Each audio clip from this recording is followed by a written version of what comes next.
Well, it's wonderful to be with you here tonight. I'm really honored. I want to thank Enkyo Roshi from the bottom of my heart. I only got in touch a few weeks ago. I said, I'm going to be in New York. Could I come to Village Zendo? And she said, well, I'm speaking that night, but sure. So thank you so much for ceding your place on the teaching seat. I'm here in New York because I was invited by All Souls NYC. Some of you may know that Unitarian Universalist Church up on Lexington, to speak 2 Sundays in a row. I am a Unitarian minister and, of course, also Soto Zen teacher and priest. And last week I was speaking really from my book, The Hidden Lamp, on freedom in a female form. And this next Sunday, you're all invited. There's really great music, I'll tell you that. I'm speaking on spiritual practices for the Anthropocene. So really looking, and that's part of what I'm going to be talking about tonight. The title of my talk tonight is The Path of Courage in a Time of Change, and why our practices really matter more than ever. I'll also be leading a retreat this Saturday, also with koans from the Hidden Lamp, and I'll say a little bit about what the book is and why I keep mentioning it here in a moment. But on this same theme of the environment and what it takes to have the courage to meet these difficult times. So if you're interested in any of that, you can look at All Souls. You'll see more about all that. So the book that I keep referring to is this. It's up on your in your little store, and I also brought a few copies, and I'm happy to sign. I just do it really just by donation, and I'm sure Enkyo Roshi could sign her commentary, which is also in the book. She wrote on one of the really famous koans from the Blue Cliff record, Iron Grindstone Lou, tough as nails, pretty much. So as I mentioned, what I wanted to talk about tonight is courage in a time of change. Just the other day, I got to New York on Friday, and on Monday, I think, I went to the Asia Society and saw the exhibit there. Has anyone else seen that Coal and Ice? Very powerful traveling exhibit that's been traveling for a number of years. Each time it comes to a new place, there are more installations added. It's a series of installations about the effects of climate change. And it's very, very powerful. I went because I am a human being living through a time of climate change. And I also wanted to go because one of the installations there at the Asia Society is based on a poem by Jane Hirschfield. Do some of you know? She's a great Zen poet. She's also one of the contributors to the Hidden Lamp, trains at San Francisco Zen Center. And this Sunday, there's going to be a world premiere of a new choral piece based on the poem of hers that is in that exhibit at the Asia Society, which is called Let Them Not Say. So I'm going to read the poem for you. And I'll just say, I feel like I don't know how it is for you in this Zendo. I know that you have a tough as nails teacher who is not afraid to really bring up these things that we must bear witness to in this time. So, but do take care of yourself in whatever way, because it's not easy to face these things. So this is the poem by Jane Hirschfield. Let them not say, we did not see it. We saw. Let them not say, we did not hear it. We heard. Let them not say they did not taste it. We ate, we trembled. Let them not say it was not spoken, not written. We spoke, we witnessed with voices and hands. Let them not say they did nothing. We did not enough. Let them say, as they must say something, a kerosene beauty, it burned.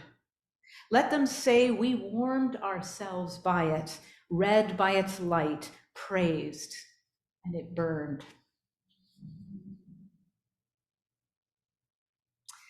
One of the other installations in this exhibit is a room with video screens on 4 sides, dark room. And it was created by the South African artist Gideon Mendel. And he went all over the world photographing footage of floods in different parts of the world, different cultures. And so in this room, you're surrounded by these images that are shifting all the time of people wading through the water, of people entering their flooded homes, picking up ruined photographs. And I discovered as I was in this room, I think the whole process is about 15 minutes, that I began to tremble. It was so visceral. And in another room, and I think this is new to having it in New York right now, what for me was the hardest, it's a piece that was created by a design team called Superflux, and it's just called New York 2050. So you walk into this room, maybe half of the room is about as big as this room, and there's a huge image of New York that I think was taken during the time of the smoke earlier this year, so that you can barely see the buildings. And somehow, I don't know how they've done this, but they've created an environment where you're actually, it's very hot in the room, and you're breathing this smoky, difficult, heavy air. And you walk through this, and there's a kind of sound that's happening as well. And in the next room, you walk kind of in between these scenes of New York in 2050. In the next room is also New York in 2050, partially flooded. I think some of it is maybe, somebody said it might be the Flatiron District. Would that be an area? But it's all these new ways of living in New York. So there are gardens, and there are windmills out in the water, and all these ways that the city is adapting, as the city has always adapted. But it was not easy to be in that room with that air. And in fact, I woke up later that night choking. I don't know, be careful when you go in there. A couple of days before, I went to the Metropolitan. And of course, where did I go in the Metropolitan? I went to the Asian galleries of the Metropolitan. And there are all these serene Buddhas and Bodhisattvas, Avalokiteshvara, Samantabhadra, the Buddha of the future, Maitreya Buddha. And they've been preserved through every calamity. Think about all the things that have happened over some 1800 years, 1600 years since these Buddhas were created. There they are, still smiling. And I keep thinking about these two experiences. There's a famous Buddhist video artist whose name is Bill Viola. And I saw an exhibit of his many years ago, and it had 2 video kind of scenes on spheres that faced each other. And one sphere was a video of his mother on her deathbed, and the other video was of his newborn child, and reflecting each other. And I felt like this experience of coal and ice and the experience of the Metropolitan with the Buddhas was like that for me. So I do feel like the Dharma is here to help us. through a time that calls us for response, for compassion, for courage. And you would not be sitting here, and the people online, I know, if the Dharma didn't help you through this time. As a young adult, growing up in the 70s, the reality of the possibility of nuclear war was very strong. Also, lots happening with the environment even then. And I had enormous despair. I was not sure I was willing to face what it meant to grow up in this world. And then I found the Dharma, and it gave me the strength, it gave me the stability and the courage to step into adulthood and move through adulthood. But all my life, I was also at that time in my early 20s, I was reading a lot of the literature of South Africa during the apartheid era, the literature of South America during some of the dictatorships. And I just thought, I want to be a person with that kind of courage. And so all my life, this has been a question for me, my own koan, what is courage? Where does it come from? How do we practice it? Because the world really needs us to be courageous. This is not just a personal question. This is us and the world. I went to Standing Rock and I saw a lot of courage there. Maybe some of you were following last year the Venezuelan protester at Cop City in Atlanta who was killed by the police. And he said this incredible thing just to a reporter, just a week or so before he died. He said, he was 26 years old. He said, I am scared, but you can't let the fear stop you from doing things, from living, from existing, from resisting. So related to courage, of course, is fear. Without fear, there's nothing to be courageous about. Without courage, fear stops us. In the original teachings of the Buddha, one of the three major types of giving is giving someone freedom from fear. Abhaya in Sanskrit means fearlessness, and perhaps you have seen on one of those wonderful Buddhist statues at the Metropolitan, the mudra of fearlessness, the Abhaya mudra. And this symbolizes the dispelling of fear. It sort of looks like the gesture for stop, right? I want you to try it. Try holding up your hand. Make that gesture of the dispelling of fear. Feel what that is like in your body to offer that. It's also a very ancient symbol of peace and friendship. If you hold up your right hand, and it's empty, there's no way there can be a weapon in it. You can't attack. It is said that the historical Buddha made this hand gesture immediately after attaining enlightenment.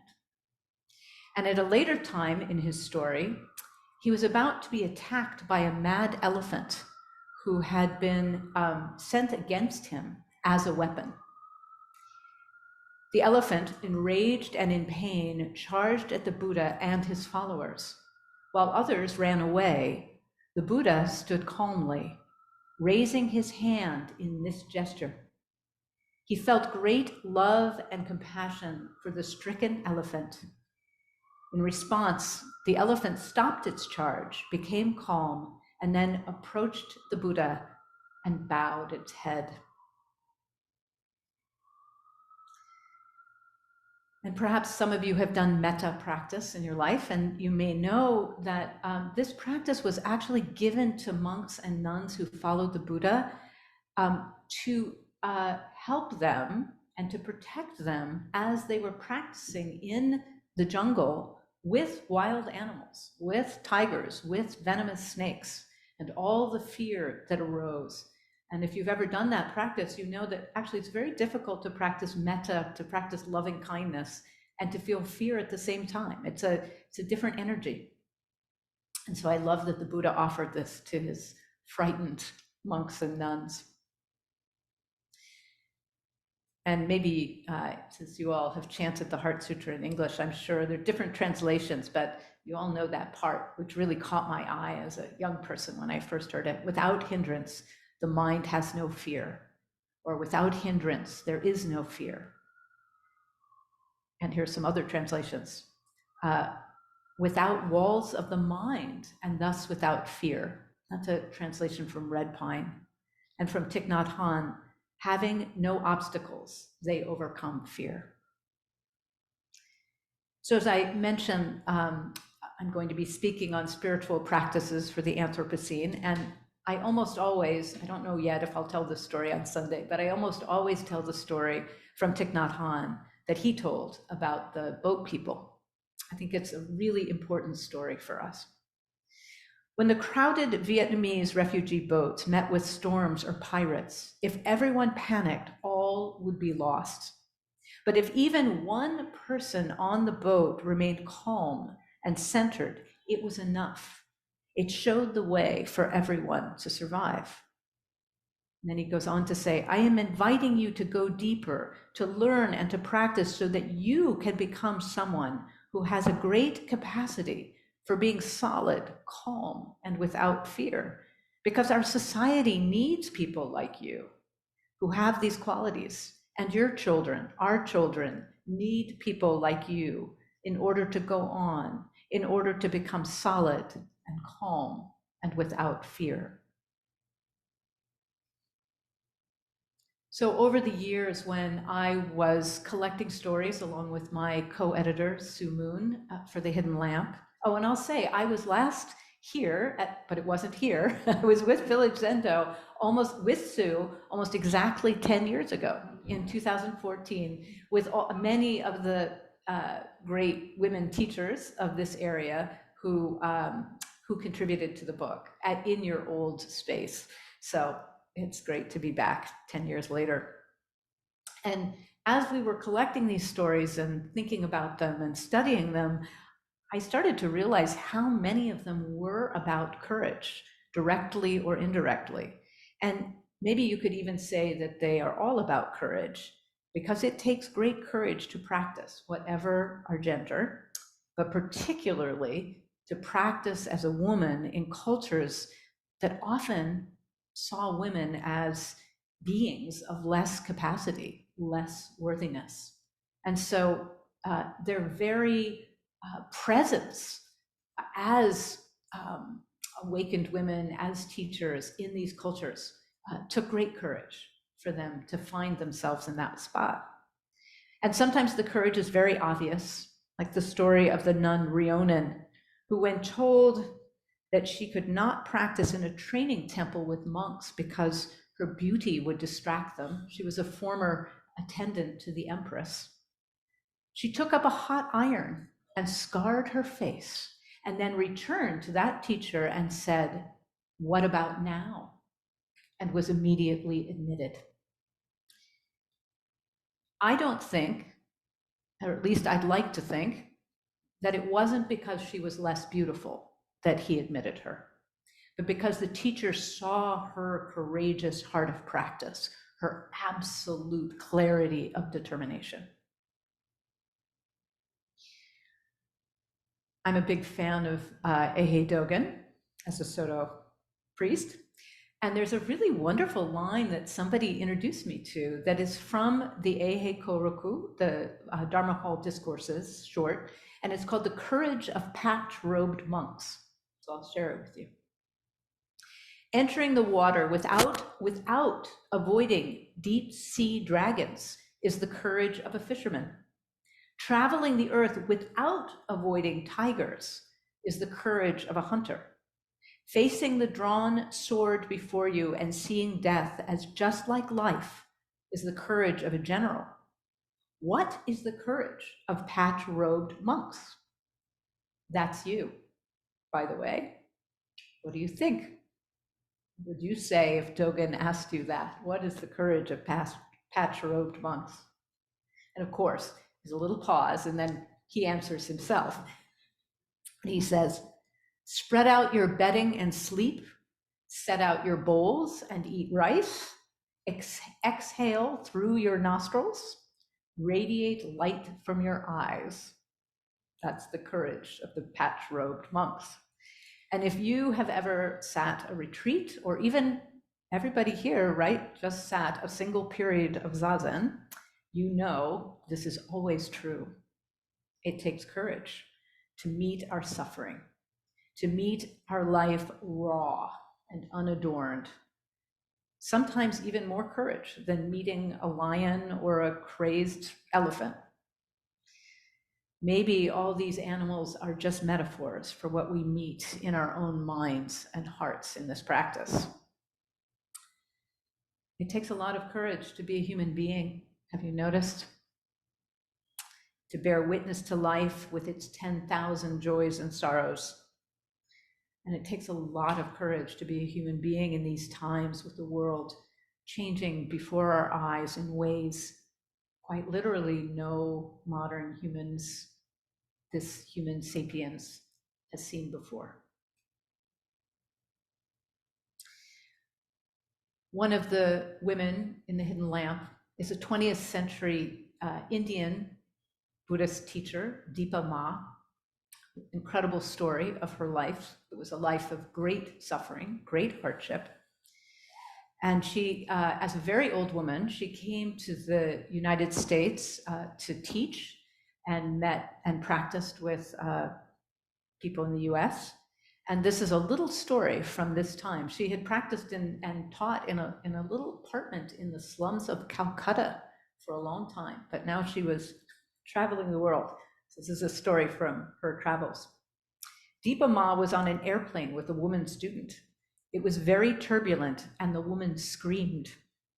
Dipa Ma was sitting across the aisle and took her hand and held it. Then she whispered, "The daughters of Buddha are fearless." So what does that mean? Was she in some ways scolding her student for being afraid? I don't think so. I think she was talking about the kind of fearlessness that includes fear, that is not separate, that arises right in the middle of your fear. Our willingness to move into our fear and uncertainty instead of away from it, like Dogen said, not avoiding it. That's what makes us fearless. And we need each other for this work. This is why Sangha matters. It really matters. We can do this together in a way that's very difficult to do alone. So I want to end with one last story about fear and courage, this one from 18th century Japan. This is a story that was recorded by the great Zen teacher Hakuin himself about a woman disciple who was a courtesan, served in a brothel. There are many different versions of this story, and this is not, the one I'm going to share here is not exactly the one that's in the book, but it's clear that Hakuin met her while she was serving in that brothel. And this was translated by Norman Waddell. Ohashi awakens in a brothel. Ohashi was a young woman of a hara. When her samurai father lost his position on the death of his lord, she sold herself to a brothel to feed her family, even though they begged her not to do so, and although she herself pined for them. She studied Zen with Hakuin, who advised her to contemplate life as the ultimate koan. Enlightenment is possible in every circumstance. Although terrified by thunder, one day Ohashi made herself sit on the veranda during a violent storm. A bolt of lightning hit the ground in front of her, knocking her unconscious. When she came to, she felt as if the universe was hers. Hakuin recognized her awakening. And the story goes on that later she was redeemed by a rich patron and they were married. Later, with her husband's permission, she ordained as a nun with Hakuin and became renowned for her wisdom and compassion. On her death, instead of making the customary memorial tablet that are on the altars in Japan, her husband and friends had Ohashi carved as kanon, bodhisattva of compassion, and had the image placed within Hakuin's temple. For me, what is really beautiful about this story, about this koan, is the connection between courage and compassion. Sometimes we think of courage as courage of the warrior, a willingness not only to die, but to kill. But here, Ohashi embodies the spirit of kanon, the bodhisattva of compassion, because she was willing to be present to her deepest fears, to enter the brothel, to save her family, to be a slave, to save her family, and then her willingness to be with the lightning. By doing all that, she becomes the embodiment of compassion. She can give the gift of fearlessness to others.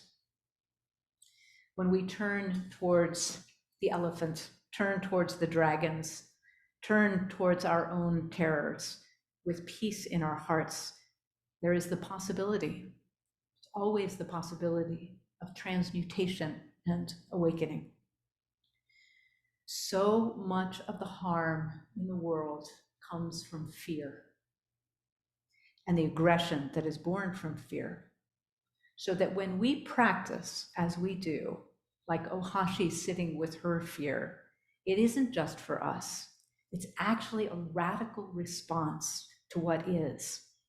Let's face it, pretty scary world. And it's not just what happens on the cushion. Love takes courage. Grief takes courage. Caregiving takes courage. Illness takes courage. Facing the 21st century takes courage. But this is a good practice for these times. And as I said earlier, I am so grateful for this practice in my own life, which has fostered courage and compassion in my own heart, and for your courageous practice, wherever you are on this path. Please know it really, really matters.